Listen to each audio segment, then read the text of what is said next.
Entendi. Pode falar o que aconteceu? Cara, assim, ó.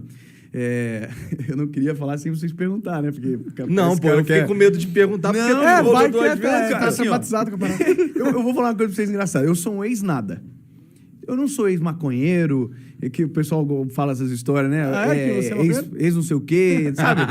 Então ele é maconheiro. Não, a primeira vez que eu fumo maconha por osmose, que eu achei isso. É a primeira vez hoje. Bom, essa é uma bomba coisa pra falar por osmose. Deixa pra vocês aí. Ô, mano, mas brincadeiras à parte, pô. A minha história não tem a ver com alguma coisa muito maluca que eu tenha feito e tal. Mas a gente tem as crises que são inerentes das idades, né? Então, cara, eu vivi longe do Senhor, com esse problema acontecendo dentro da minha família, de um afastamento, briga constante e tal, mas algo muito, muito, muito difícil, asseverado mesmo. E aí, como é coisa dos meus pais, vida do meu pai, eu não vou falar, né? Claro. Mas, em resumo, meu pai teve uma quebra financeira muito grande. Tentaram matar o meu pai. Cara, pesadíssimo, assim. Para nossa família foi muito difícil. Meu pai ficou desaparecido durante um tempo. Foi muito pesado para nossa família como um todo. Uhum. Engraçado que, quando eu estava lá imerso na história, eu não via a magnitude do que estava acontecendo. Eu não tinha noção, porque eu era um garoto. Né? E eu também não via o nível de maldade das pessoas. A gente recebia ligação nesse período que meu pai estava afastado, assim, desaparecido, dizendo que meu pai estava morto, que tinha encontrado meu pai em tal lugar amarrado. E tudo trote, cara. Caralho. Na época não tinha parado de identificador de chamada, né? Uhum. Então, tudo isso gerou consequências dentro da nossa família. Então, além do meu afastamento, a minha formação de caráter também ficou extremamente corrompida. E aí, cara, uma coisa errada é como um leme de um navio. Ele vai te levando para um outro caminho totalmente diferente do que você deveria estar. Então, quando eu cheguei nos meus 19 anos, cara, 19 anos, eu estava namorando há 2 anos com a minha esposa, o que é a minha esposa hoje, minha primeira namorada e a minha esposa. Um relacionamento terrível, cara, terrível, terrível, terrível, de muito ciúme, de muita briga, de muito desequilíbrio. Eu estava na faculdade na época, minha formação acadêmica é Direito, tinha acabado de entrar na faculdade e na minha cabeça eu estava no hype, né? Porque eu tinha ganhado um prêmio na época da faculdade, de garoto calouro e tal. Tava fazendo propaganda de televisão e de rádio na época para a faculdade. Eu tava me achando que eu estava no hype. Só que por trás havia um vazio muito grande. Havia um déficit muito grande. Então, por fora parecia que estava bem, mas por dentro estava morto. E eu tive essa sensação, essa percepção de realidade, cara, no dia 23 de abril de 2009. Foi uma quinta-feira. Eu me lembro que eu acordei pela manhã, cara, e naquele dia, tudo que poderia acontecer de consequências somadas de uma vez só aconteceu comigo naquele dia.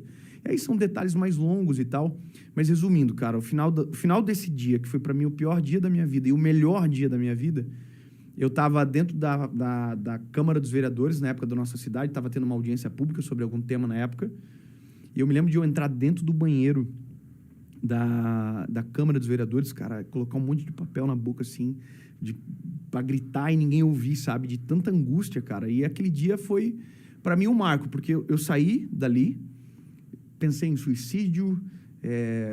Eu me lembro que os pensamentos, assim, eu tenho um rio na nossa cidade, que é um rio Cachoeira, o nome, é um rio poluído, e eu fiquei pensando, cara, se eu me jogar aqui, eu sei nadar, pô, eu não vou morrer.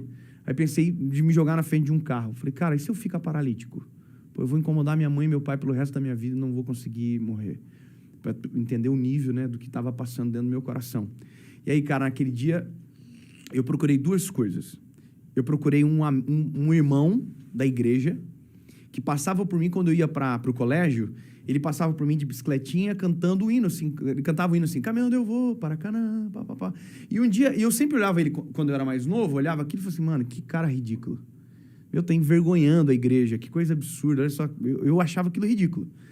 E no dia que a minha angústia se apresentou, eu me lembrei dele. Falei, cara, eu preciso daquele cara. Porque eu me lembro que ele passava por mim, porque ele ia ir orar num monte que tinha na nossa cidade e tal. E eu não encontrei ele, cara. Não encontrei ele. E eu sabe quando tu fica na rua andando assim, bem devagarzinho, para tu ver se tu encontra o cara naquele trajeto, que é o trajeto normal? Não encontrei ele. E aí procurei a segunda coisa, uma igreja. Que foi a igreja que eu me criei na minha infância. É uma igreja de esquina na nossa cidade, assim. E eu fui ver se ela estava aberta para ver se tinha algum pastor dentro para conversar comigo. Cara, a igreja tava trancada, não tinha ninguém. Tava fechada, mano. Era tarde também, né? E aí, cara, me restou ir para casa e entrar no meu quarto, fechar a porta. Na verdade, não tinha porta. A nossa casa não tinha porta no meu quarto. Eu fui pro canto da cama, assim, bem no cantinho onde não dava para ver da porta. Eu dobrei meu joelho e comecei a falar com Deus, cara. A oração mais sincera que eu fiz na minha vida. Sabe? Porque a oração, ela, às vezes, é uma... A gente tenta impressionar, parece Deus, a gente tenta rebuscar as palavras, como se, né? Cara, foi a oração mais simples da minha vida, foi a oração mais verdadeira. Eu nunca chorei tanto, acho, na minha vida como naquele dia.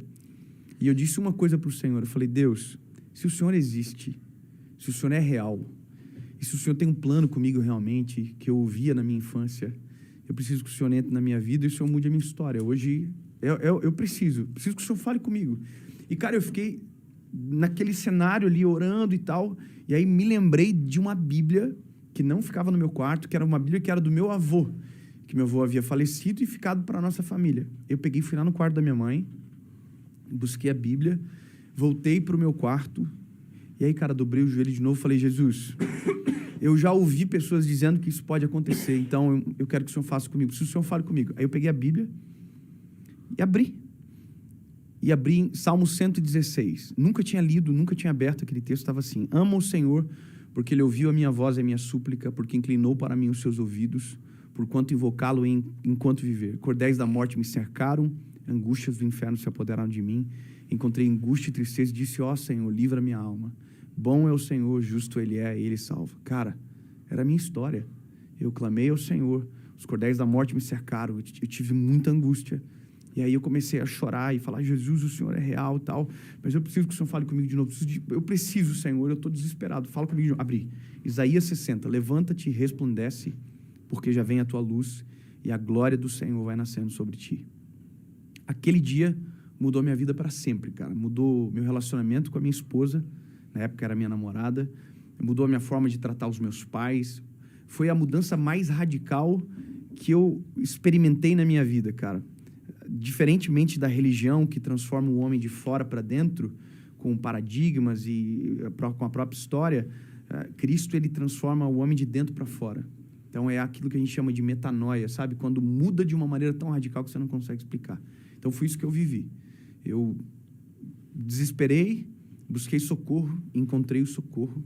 E a partir daquele dia, cara, eu fiquei tão incendiado por isso, e por isso que eu me tornei talvez um pregador do Evangelho, porque a minha vontade era que todo mundo conhecesse aquilo.